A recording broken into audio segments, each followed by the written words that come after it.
Ito na guys, kain tayo.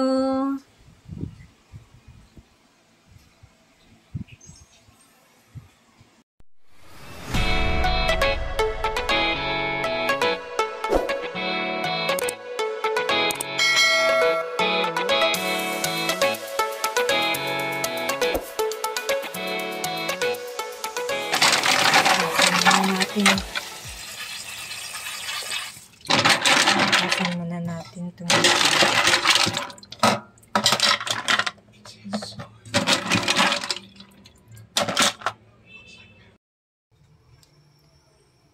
yan, salang ko muna to, pakukuluan ko.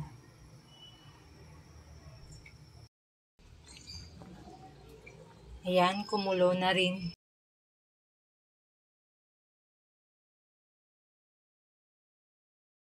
So, check lang na nakabuka na lahat ang tahong shell. Then, patayin ko na rin ang apoy at palalamigin ko yan.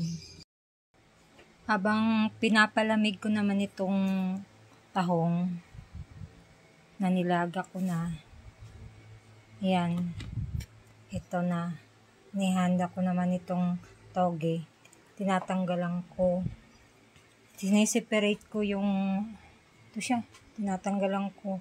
Ayoko kasi nang may ugat dito. Kasi para sa akin mapait siya.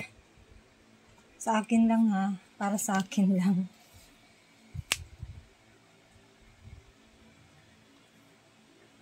Yan ang ginagawa ko guys. Sa tingin nyo matrabaho, matrabaho, pero ganun talaga ako.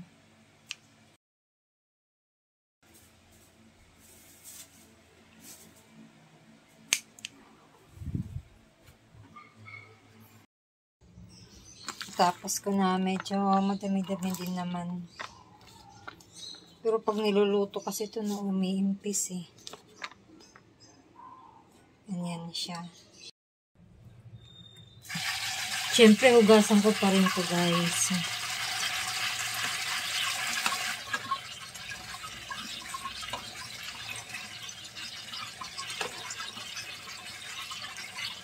Strain na yan sila. Strain mo ito, ginamit ko. Nakadiretsyong tubig. Next step na gagawin ko guys ay tatanggalin ang tahong sa shell niya.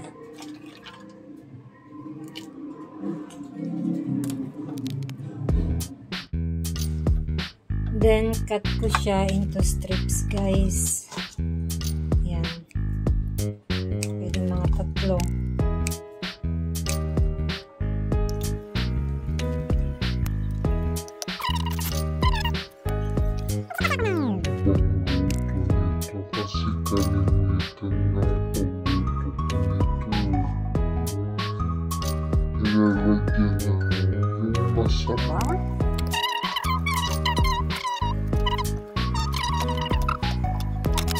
Mga guys, ito na yung ingredient natin.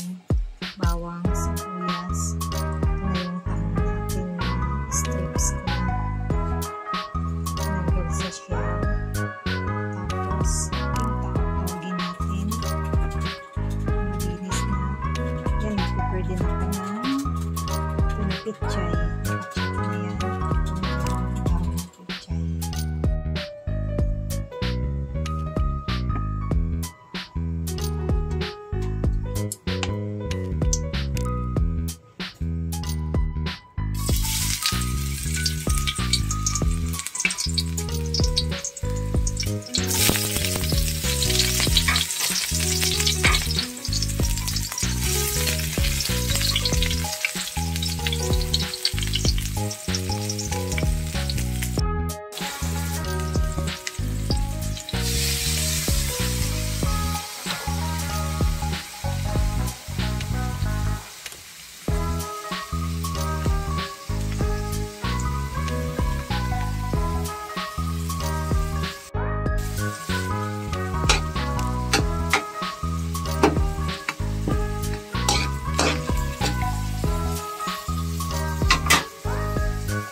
Kahit anong niluluto ko guys, nalagyan ko ng turmeric.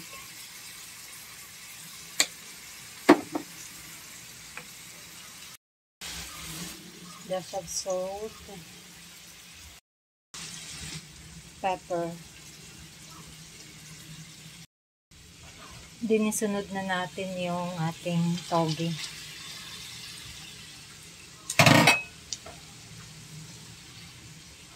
Tubig galing sa thermos ang ginagamit ko para mainit na siya. Ayan. Kunti lang.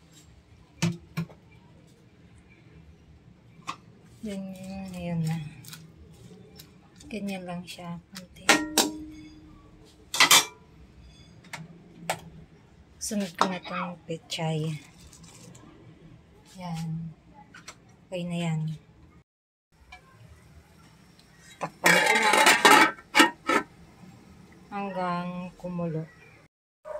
Yan. Kumukulo na ng mabuti guys. At medyo luto na yung stem ng ating pechay. Kaya yung daon ng pechay na masusunod natin. Yan na. Yan, mga 2 minutes na lang yan. Luluto na. Luto na yan. Ayan na nga. Luto na nga guys. Ayan nyo guys.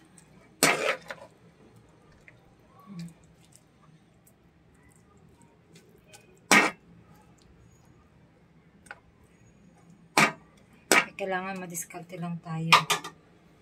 Anong pwedeng gawin sa kahit na anong ulam. Kahit na anong luto sa ulam. Okay, sige guys. Thank you so much for watching. And see you on my next vlog. At yung hindi pa po kayo nakasubscribe sa akin, subscribe po kayo.